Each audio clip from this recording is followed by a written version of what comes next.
Hello. कैसे हैं आप सभी। आज जो बात करने वाले हैं वो जीएसटी की बात करने वाले हैं। जीएसटी की बात क्यों? क्योंकि अभी एक काउंसिल हुई है 3 सितंबर को। जीएसटी की काउंसिल, उसमें जीएसटी के स्लैब चेंज कर दिए गए हैं। जीएसटी के पहले 4 स्लैब होते थे, 5%, 12%, 18% और 28, है ना। इनको बदलकर 5, 18 और 40 में ला दिया गया है। इस पर आम आदमी को इफेक्ट पड़ेगा वो देखेंगे ना।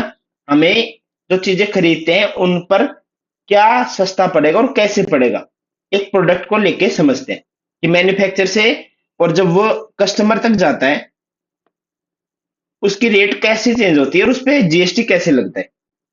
पहले तो यही समझते हैं। अच्छा, इसमें एक बात पहले आप ये समझ लो कि जो हर स्टेज पर जब वैल्यू बढ़ती है ना, मैन्युफैक्चरर से रिटेल और एंड कस्टमर, हर स्टेज पे टैक्स लगता है। लेकिन जो टैक्स ऑलरेडी चुका दिया गया है उसको एडजस्ट करना होता है, उन उसको बोलते हैं इनपुट टैक्स क्रेडिट। इसलिए जीएसटी अच्छा था कि जीएसटी में इनपुट टैक्स क्रेडिट मिलता था। आप बोलोगे ये क्या चीज है, तो अभी इसको समझते हैं कि इनपुट टैक्स क्रेडिट क्या चीज है।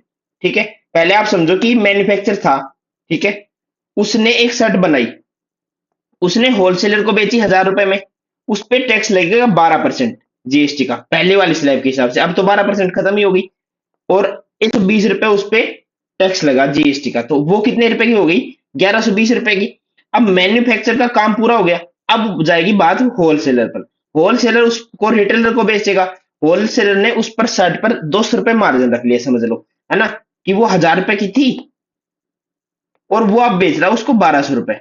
ठीक है, 1200 में उसने बेची। अब उस पर फिर से जीएसटी लगेगा 12%, 144 रुपए। तो रिटेलर ने होलसेलर को 1344 पे किया। क्यों?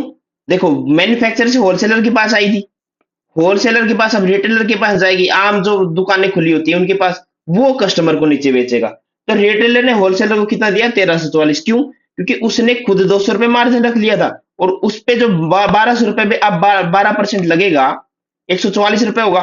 ठीक है, तो रिटेलर ने होलसेलर को कितना दिया? 1344। लेकिन होलसेलर को 144 पूरा सरकार को नहीं देना पड़ेगा, क्योंकि उसने पहले ही मैन्युफैक्चर को 120 रुपए जीएसटी दे चुका था वो। ठीक है, तो सरकार को होलसेलर केवल 144 जो पहले दे चुका था उसमें से 100, अब जो 120 रुपए ना जो पहले उसने दे दिए थे वो घटाने पड़ेंगे। यही है इनपुट टैक्स क्रेडिट, कि ये होलसेलर है, ये जो पहले चुका था उसको मैन्युफैक्चर को वो घटा दे, है ना, और जो इसको अब मिले हैं उसमें से और जो बाकी बचा है ना वो सरकार को दे दे। तो इसका मतलब आप समझ रहे हो कि होलसेलर को 1 रुपए भी टैक्स क्रेडिट, जो जीएसटी भरना नहीं पड़ेगा। जीएसटी जो भरना पड़ता है वो कस्टमर के ऊपर आगे ऊपर, जो पूरा बर्डन है वो कस्टमर के ऊपर आता है। समझ गए बात? तो रिटेलर से अब कस्टमर पे जाएगी। अब रिटेलर ने उस शर्ट पर 300 रुपए मार्जिन रख लिया, समझ लो, क्योंकि वो 1000 की आई थी और 1200 रुपए की होलसेलर ने बेची थी। अब 1500 रुपए की बेचेगा रिटेलर, है ना। अब 1500 पे फिर से चार्ज लगेगा 12%, वो 180। अब 1680 रुपए पे करने पड़ेंगे किसको? कस्टमर को। कस्टमर ने रिटेलर को 1680 रुपए पे किए, किस चीज के? उस 1000 रुपए की जो मैन्युफैक्चरर ने प्रोडक्ट बनाया था। अब समझो आप इस बात को कि जो टैक्स 12% है, अब मैं लाऊं उसको 5% की स्लैब में ले आऊं, तो आपको उस पर क्या इफेक्ट पड़ने को देखने मिलेगा कि आपका कितना परसेंटेज कम हो गया, है ना। आप इसको 100 रुपए के हिसाब से समझ लो कि आपको पहले 12 रुपए देने पड़ते थे टैक्स के हिसाब से, अब 5 रुपए देने पड़ेंगे। अब इसकी मात्रा आप जैसे जैसे ज्यादा करोगे, 1000 करोगे, 10,000 रुपए करोगे, तो आपकी बचत उतनी ही ज्यादा होगी। अब आप समझ देंगे कि हर चीज पे जो टैक्स लगा है अभी उसका स्लैब कैसे है। ठीक है, पहले का जो जीएसटी सिस्टम था ना उस पे स्लैब थी 5, 12, 18 और 28, ये हमने बात कर ली। और जो नया बना है, जो अभी 22 सितंबर से लागू होगा, उसकी जो स्लैब है वो बनेगी 5, 18 और 40% की। ठीक है, और कौन से प्रोडक्ट पे क्या लगने वाला है? जैसे सोप है, शैम्पू और टूथपेस्ट है, उस पे 12 और 18 लगता था, अब लगेगा 5%। सीधा फर्क आएगा। ठीक है, 7% का फर्क आपको देखने को मिलेगा। ठीक है, उसके बाद है 12%, 18% लगता था बिस्किट्स पे, नमकीन पे, सॉसेज पे और फ्रोजन फूड पे, उस पे 5% की स्लैब आ गई। जो पनीर, घी और पैकेज मिल्क आप खरीदते थे उस पे भी 12% और 18% की थी स्लैब, अब उसको भी 5% चेंज कर दिया गया। नोटबुक, पेंसिल और स्टेशनरी का जो आप सामान खरीदते थे वो 12% के स्लैब में आता था, उसको भी 5% की स्लैब में ला दिया गया है। और जो टीवी, फ्रिज और एसी और वॉशिंग मशीन आप खरीदते थे, उसको भी 28% से लाकर 18%, 10% की रियायत आपको मिलेगी।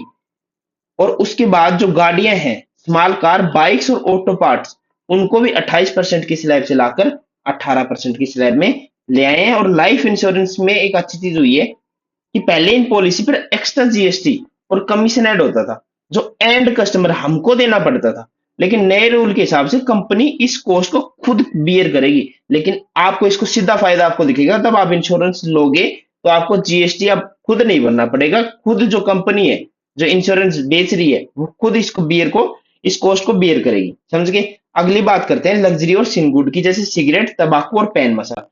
इन पर स्लैब बढ़ी है। जैसे 28% की इस पे लगती थी, अब इन पे लगेगी 40%। तो सिगरेट, तंबाकू और पैन मसाला महंगा होगा। और जो स्विगी और जोमेटो है, इन पर भी चीजें चेंज हुई है। पहले इन पर जो क्लियर जीएसटी लगता था, अब 18% की इसकी स्लैब मिलाकर चेंज कर दिया। मतलब जो ऑनलाइन ऑर्डर आप करोगे खाने का, उसको आपको 18% जीएसटी देना पड़ेगा। जीएसटी हमने समझ लिया कि स्लैब से आपको क्या फायदा मिलने वाला है, 5, 18 और 40 वाली। ठीक है, मिलते हैं नेक्स्ट क्लास में। क्लास से जुड़ने के लिए बहुत बहुत धन्यवाद। Thank you.